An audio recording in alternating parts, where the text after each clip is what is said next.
Hi everybody, Steve here at Oakland Cemetery in Atlanta, Georgia, almost downtown, really close to downtown Atlanta. This is an historic cemetery, and I didn't realize just how historic, but they've got, at the gates, they have signs for maps and information, and there's a museum store just right across the street. I'm here today to visit the gravesites of a few different famous people, and according to the GPS on his Find a Grave Memorial page, the first famous grave is located just inside this gate here and straight back to the right, and I'm really happy to see they even have a sign here pointing to his gravesite. That's definitely not something you see in California very often.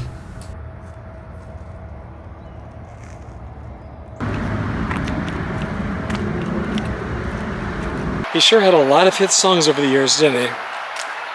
What was your favorite? I really like these brick pathways. Aren't these cool? In some of the cemeteries back here in the east, you have to take your turn visiting the grave sites. There's so many people visiting. I've just been here for 5 minutes and already a half a dozen people have stopped by to visit the final resting place of Kenny Rogers. Now, Kenny Rogers' crypt here is really beautiful, very classy, and it's interesting how... Let me turn the camera around. I'm sure he's planning to be buried with his... Well, at least I'm assuming he's planning to be buried with his wife and maybe other family members, and I wonder if maybe the vault goes underneath. The vault can go 2 or 3 stories deep, I'm guessing. I know that does happen a lot in California vaults anyway, California crypts. It's very clean, very kind of modern, but yet classic. Very simple. It only has his name. It doesn't have any other information, date of birth or death or anything like that. And it's kind of interesting because he has like this pathway here from the street, and at this street there's also a sign pointing you in this direction so you can see his gravesite. So are you a fan of Kenny Rogers? I'm sure that's probably a silly question for most people. I think everyone's a fan of Kenny Rogers. I grew up listening to his music, and I was pretty shocked when I heard that he had died. I didn't realize that he was so old. I think he was 81 years old when he died. And there's more people over there. I'm hogging up the time here at visiting his gravesite. So, I don't know, I guess there's pluses and minuses to having cemeteries that welcome visitors and fans. I guess there's pros and cons to each type of cemetery, right? Well, it's funny, the sign pointed this way saying that legendary golfer Bobby Jones was laid to rest down here, and I didn't see him. Looks like a little trolley there, maybe trolley tours of the city. So, and I don't see another sign. It said that he was near Kenny Rogers, or that they were kind of together, so maybe he's down this way. Oh, I must have just walked by him. Let's turn around and see if he's back this way.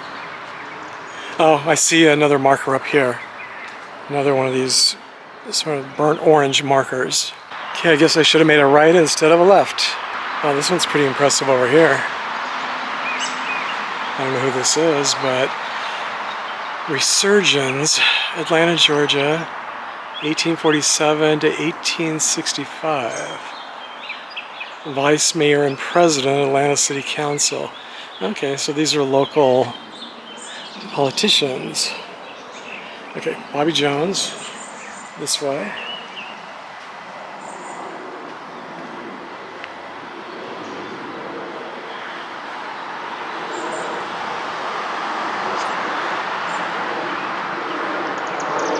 Okay, I still don't see Bobby Jones. Well, I see Edna Jones, Lizzie Easton, Andrews, Cheshire. Okay, so where is Bobby Jones? Oh, I have a feeling this is I guess maybe they figured they didn't need a sign. You could just look for the golf balls.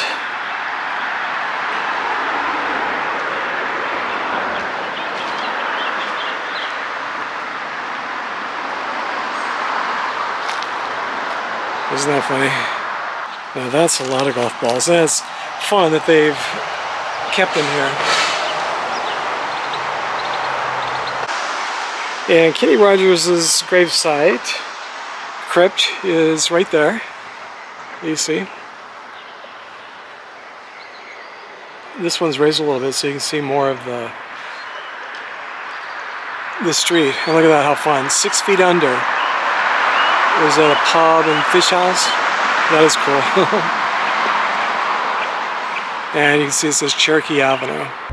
Now I've seen lots of baseballs and baseball bats even at some of the famous baseball players, but I think this is probably the first famous golfer gravesite that I've been to visit, and definitely first time I've seen this many golf balls.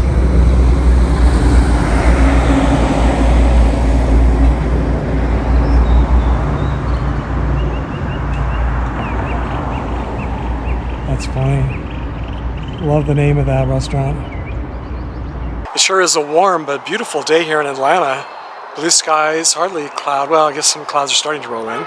It's pretty awesome too to see whole groups of students on, I don't know if they're just taking the cemetery tour, or more likely they're on a field trip. I used to take field trips all the time when I was in grade school, and can't remember if we took any in high school, but we definitely never went to the cemetery. That would have been great. I would have loved to have gone to a cemetery. Of course, there's nothing in California as historic as this, so if you're studying history, this would be a perfect place to bring students to see history, to make it so much more real. It really brings history to life in an ironic sort of way when you can see the grave sites of the people who made history, when you can see them up close and personal. So Margaret Mitchell, who wrote Gone with the Wind, is laid to rest here. I know she's very controversial now.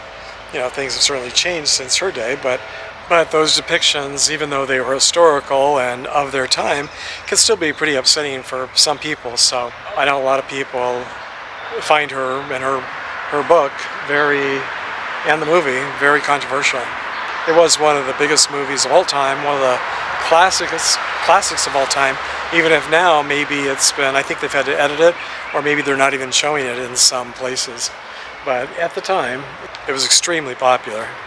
The sign points this direction to Margaret Mitchell's, I guess that's a transit train there, right alongside the cemetery here. And I see her marker right up here, but wouldn't this be perfect if this were her final resting place, her crypt? But here it is, and this is nice too.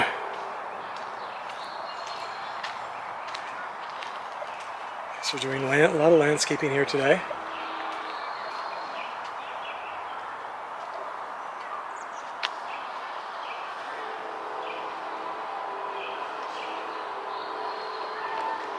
All right, so there's Eugene Muse Mitchell, Maybelle Stevens Mitchell, Eugene M. Mitchell, okay, Maybelle Mitchell, Stevens Mitchell, Eugene Muse Mitchell, and Russell, looks like Russell Mitchell.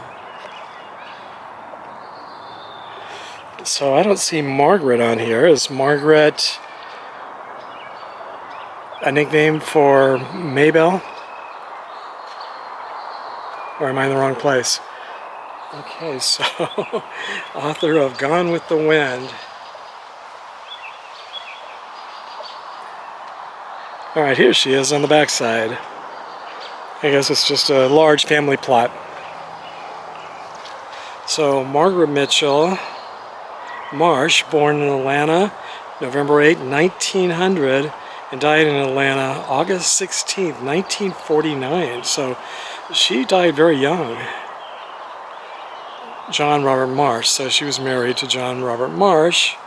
He didn't live to be much older than she did.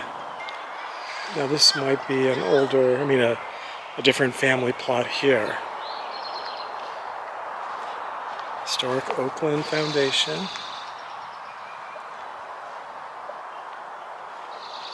If this tree wasn't here, you could see downtown Oakland. You might be able to see a little bit. No, I don't think really see anything from this vantage point. This is kind of at the bottom of the hill, and from up higher on the top of the hill, you can see the downtown area. Any of you fans of Gone with the Wind? And these are just a few of the famous grave sites and other sites here at Oakland Cemetery. I was not expecting this to be so historic and so beautiful. I guess that's the subway, the transit trains. And you can see a little bit of downtown Atlanta from here, from Margaret Mitchell's gravesite. Until our next road trip to the past, thanks for joining me on another trip to the cemetery, and thanks for sharing the memories, everybody.